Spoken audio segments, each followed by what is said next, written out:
Okay, I think we're live. Hello, welcome back to the first interview of the Purpose and Pixie Dust podcast for 2024. I am super excited for our guest today, Kyla. And Kyla and I met in the mastermind that we are in. I joined in May, but you've been in for a while, right? This is my third year. Yeah, and I started Okay. in January. So yeah, this is my third January. Oh my gosh, it's so exciting. So, Mhm. Kyla, welcome to the show. Tell us a little bit about you, who you are, where you're from, all the things. Thank you. I didn't know it was your first of the year. This is very I exciting. know. Yes. Yes. Okay. From Vancouver Island, I live in Victoria. I've lived in Victoria now since 2005. And what else did you ask me? Sorry, who am I? Yeah. What do you do and how did you start doing what you do? Oh, that's a big question. Okay. What I do now is I'm a somatics and breathwork facilitator, women's embodiment and empowerment coach. And that is not always what I've done. I was a personal trainer for 15 years and I ran my own personal training company and competed and prepped athletes for fitness competitions and photo Oh, wow. shoots and all of those things for a very long time. And I thought that was my path. Um, there is like a whole story to that. I don't know if you want me to dive into it right away, but Yeah. there's Hey, go for it. Go for it. Yeah. I would love to hear it. okay. So this is my story. So I found fitness probably at like 15, 16, 17 years old, in that range. And it became very important to me. And then as everyone was graduating high school, all my friends were tuning into what they wanted to go to university for. And they're like, I want to be a teacher. I want to be a doctor. I want to be a lawyer. And there was all of these like very clear ideas as to what they wanted to do. And I was kind of like, I have no idea. The only thing that I really love right now is connecting with people and fitness. And is that a thing? And it wasn't, I don't want to age myself, but it wasn't really a, I didn't see it. I didn't know anybody that was doing that. Anyway, thankfully, both my parents were like, don't just go to school to go to school. Like, wait until you really know what you want to do and then go. And when I brought up this idea of fitness, they were both super supportive of it. And so I started studying when I was 18. And my first my first job was teaching aerobics, which if you or anyone listening has ever been to an aerobics class, which I don't even think they exist anymore, that was what I did when I was 18 and 19. I didn't like it, but I knew that I liked working with people and I liked fitness and I liked helping. Anyways, that exploded into a career in fitness, which I really loved and was pretty good at it and had success. And I landed in the world of fitness competitions at the Mm, age of 20, 21. okay. And at the time, I was enjoying it. And as I look back now, I'm like, wow, that was just so toxic. It was such an intense, toxic world. And there Yeah. was always this part of me that kind of knew that, but I was Mm, so deep in it. I was sponsored with a Canadian supplement company, and they took us all around the US and these big fitness expos and photo shoots. And it was this whole like thing. And it felt a little bit glamorous. And it was kind of, it yeah. was quite fun. Actually, it was very fun. Photo shoots and magazines and writing and opportunities. And it was Mhm. great. And there was always this part of me that was kind of like, oh, this feels very superficial and very like disconnecty. And I felt like there was just more. And what I Yeah. was also getting a lot from my clients, I primarily worked with women, but I had male clients as Mhm. well. But the stories were always the same. There was always something they wanted to fix about their body. And then Mhm. when I would hear, because it's a very, it's almost kind of like a hairdresser, you hear all the stories. And Yes. and as they would continue talking and telling me about their life, it became clear to me that what they actually wanted wasn't a change in their body. It was something else. Mm, The body was something that they felt like they could control, which I related yeah. so much. And Yeah. I didn't know what that meant. I didn't know how to help them, but I knew that there was more. And then I started teaching yoga, and that was the like sort of gateway doorway in, where I could sense that, okay, we're getting somewhere. Like people would find emotions in yoga classes, And there wasn't so much judgment of self. It was more like a celebration of the body and curiosity of how their body could move. And so I felt like I was on the right track with yoga. And then in 2019, so like not that long ago, early 2019, I was invited into a breathwork class, and I didn't know what breathwork was. I actually thought that breathwork was what I was facilitating already doing yoga. Yeah. There was this very judgmental part of me that was like, I don't need your breathwork. Like, I'm already doing that. Yes. And I didn't say that because this was someone Right.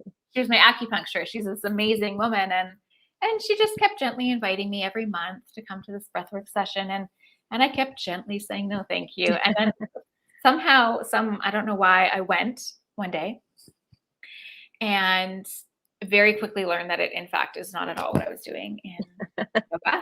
Very different. And had a really profound experience, like like life-altering experience for me. And it was so strong that I left that class and immediately hired her teacher, jumped into his next training, which was just a couple of months later, and proceeded to study under him for almost 3 years. And within probably a week of that first breathwork session, I had started the process of, how do I leave my career? How do I leave personal training? Like, this is no longer it. This is it. And it was just like, it was kind of like the heavens opened up and angels were singing, and it was like, here it is, like all the light shone down on breathwork. Like, okay. And so by the end of that year, I had left fitness completely and actually took a year almost completely off of work. And it was in that time, it would have been in that year off that I found Kyla and Nicole and jumped into the mastermind and started creating what this new version of me was, what this new offering that I have was. And it was a struggle at first because I felt very impostery about it, right? I had done one thing for 15 years. I was known for that. There was that piece of me of like, who am I to now pretend like I know all of this stuff? But what it felt like and continues to feel like is like, oh no, I've done this for lifetimes. Like, this isn't new. And I know this, like I know the back of my hand, and nothing has ever felt so right. So it's been a journey. Yeah, me too. It feels really good. Whereas it never really felt like that with fitness. I was like, oh, I can do this. And I can do this, but it didn't feel like home. You found your purpose. Like, you're finally like living into it, which is really cool. Yeah, it is so cool.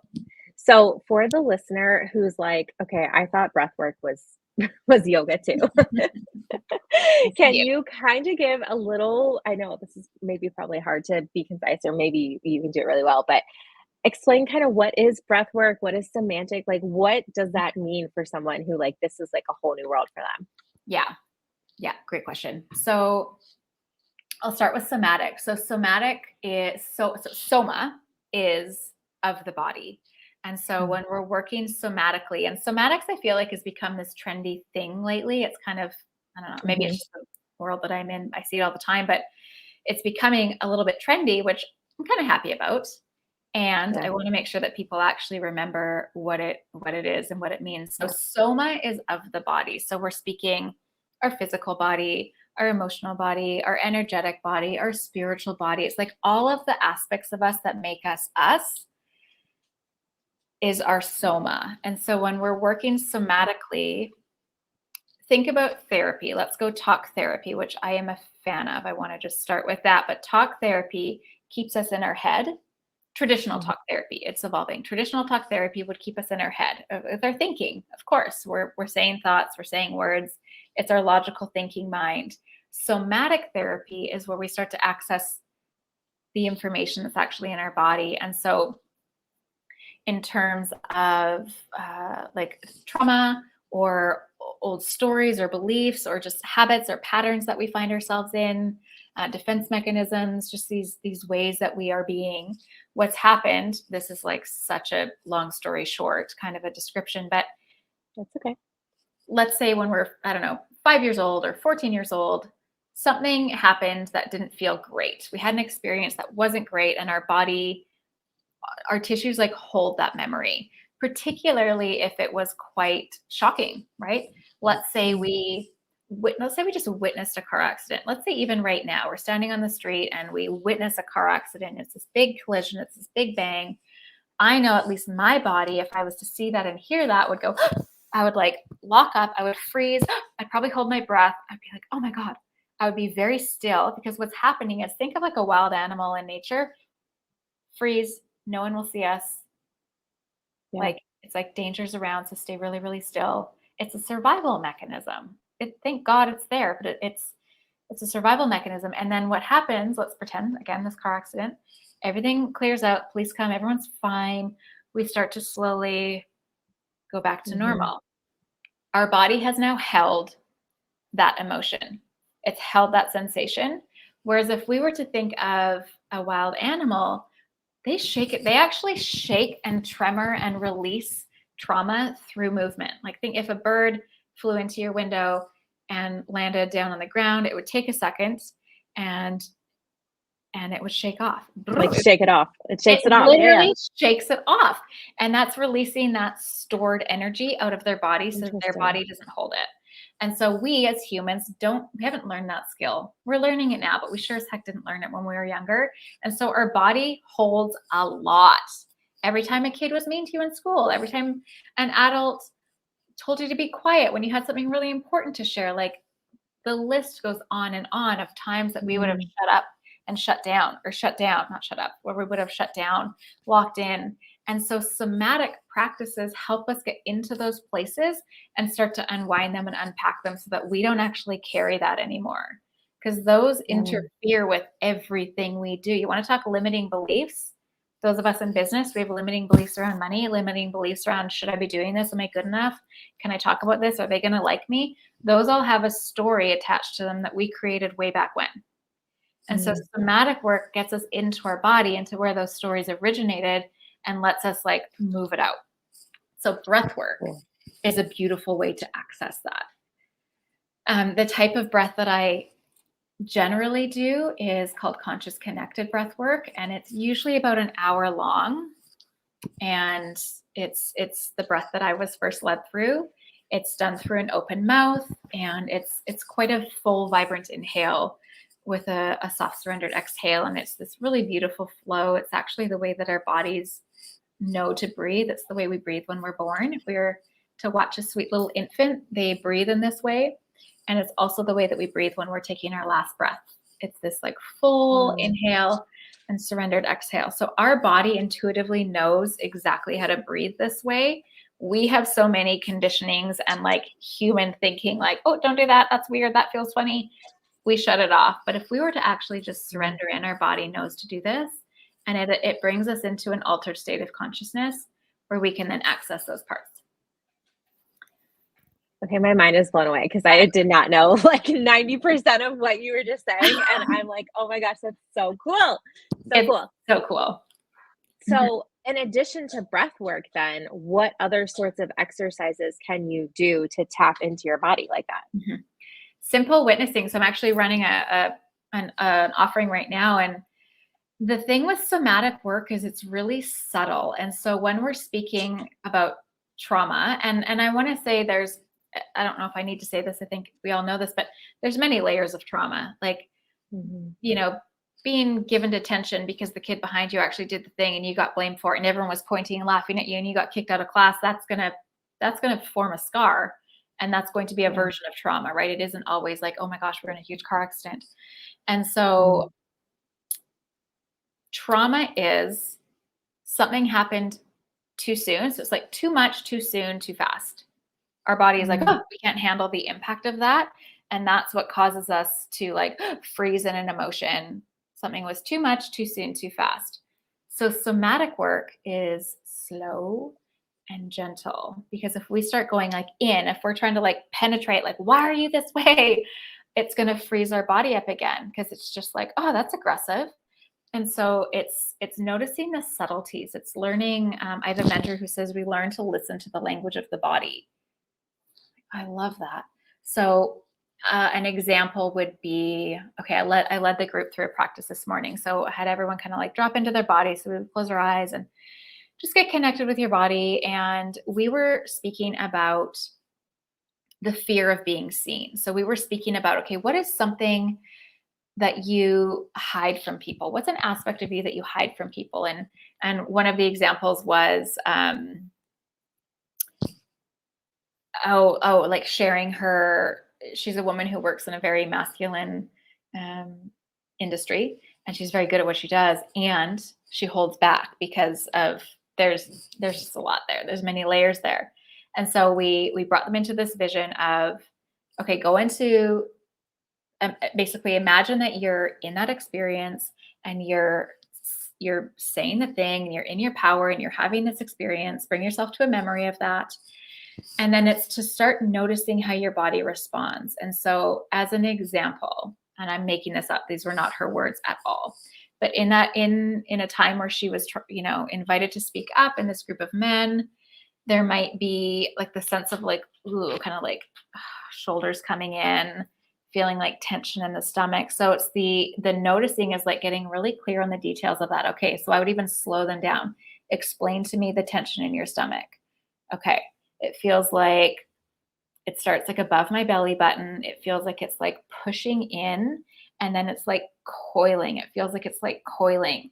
And so then I might say, okay, what if you allowed yourself to follow the coil? Let your body follow the coil.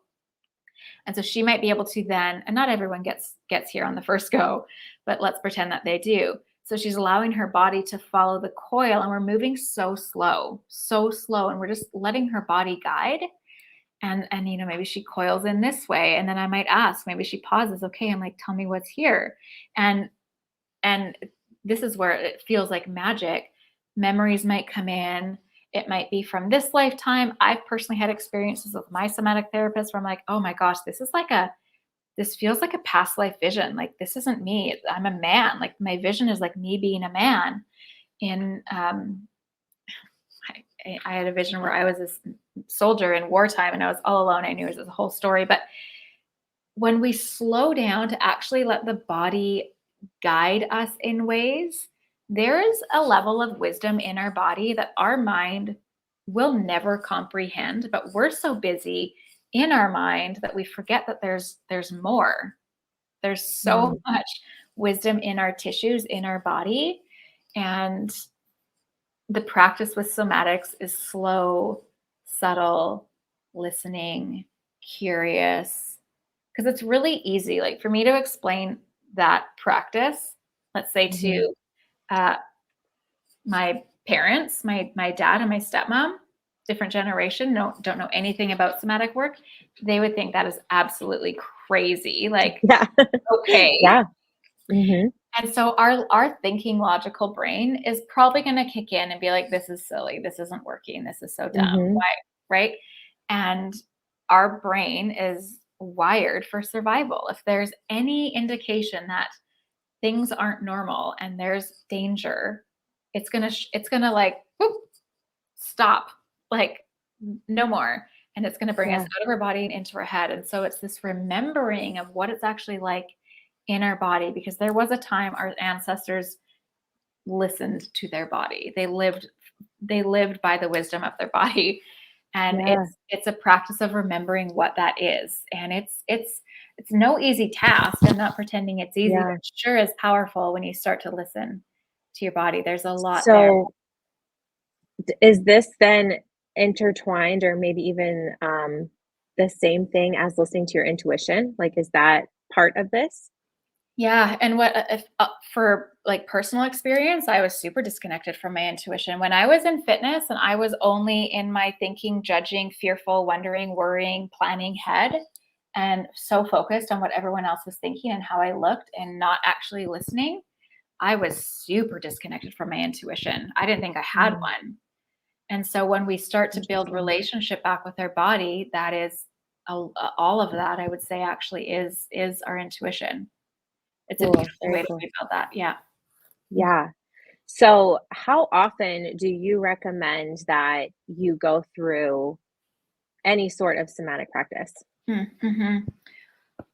I do a little bit every day, like even so I speak about my breath practices being an hour. There's also plenty of like 5-minute practices that you can do to just invite yourself back into your body.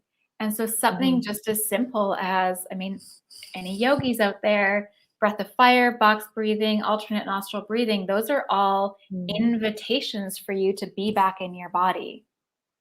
All of those, yoga is a practice to be back in your body. That is a somatic practice. Dance is a somatic practice. Just tuning in and like, how does my body want to move?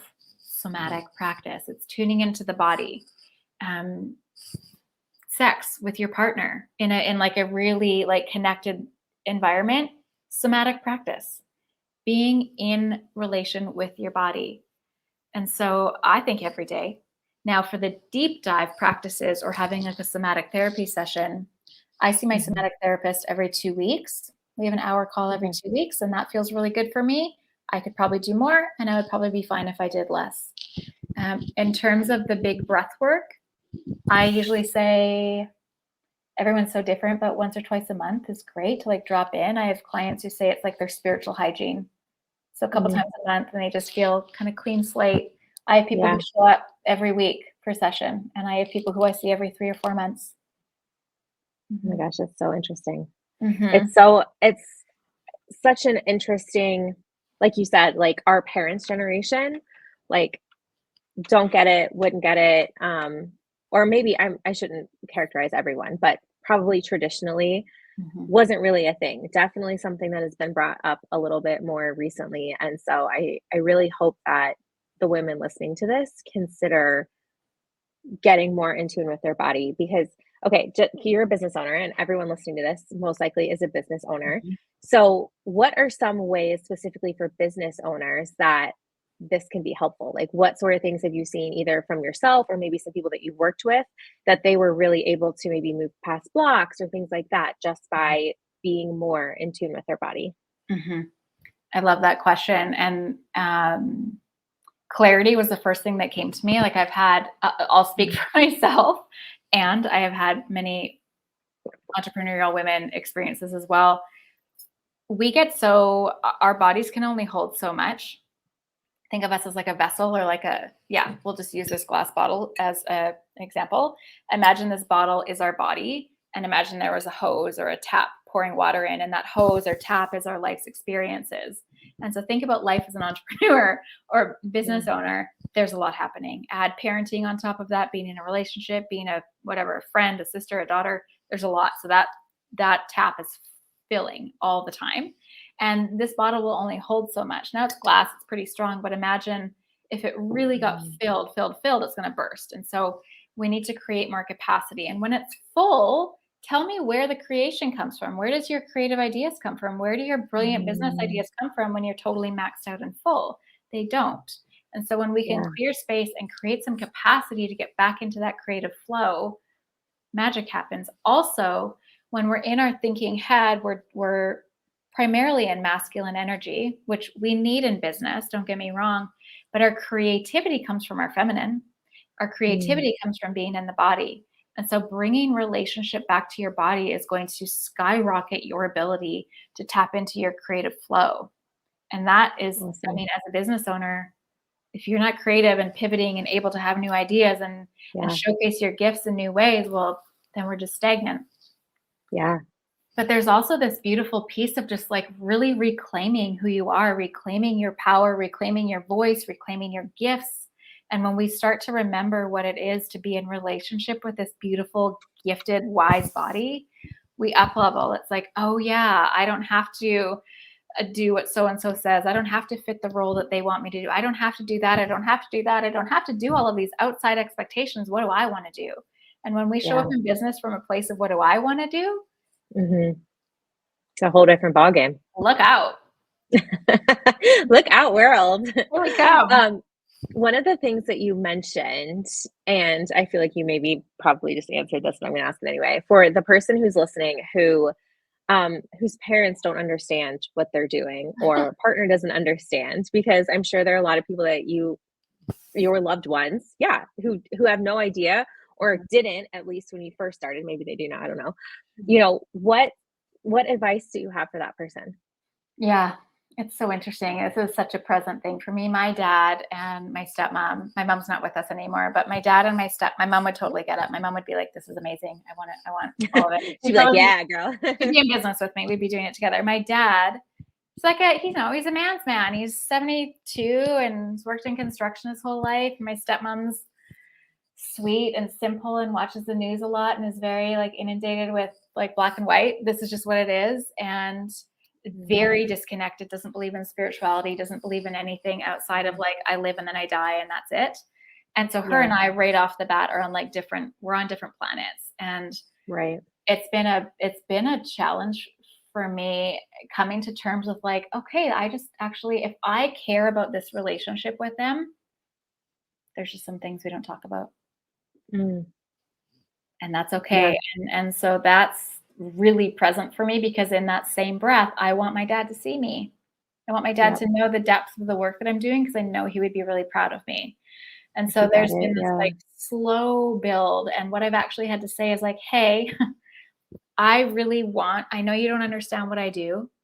And it's so important to me that you do because I want you to be proud of me. You're my dad. I want you to be proud of me. And I know that you would be. And so I'm going to try to explain my work to you. I've said that. He's like, okay, I want to hear about it. And so sometimes it is just like asking, like really vulnerably, like, hey, I really want to share this with you. It means so much to me. And I know you might not understand it. And that's okay. I really want to share this with you just so that you know. And if they're not able to hear it, that's not on you. That is not about you. It's not yours to take on. And that's okay. Find the people who are celebrating you and lifting you up and loving what you do and keep your focus there. Because if we're trying to please all of these people that don't understand us, it's like trying to speak to someone who speaks Mandarin and you speak Spanish. You're not going to understand each other. Just smile and nod. Just share good space, you know?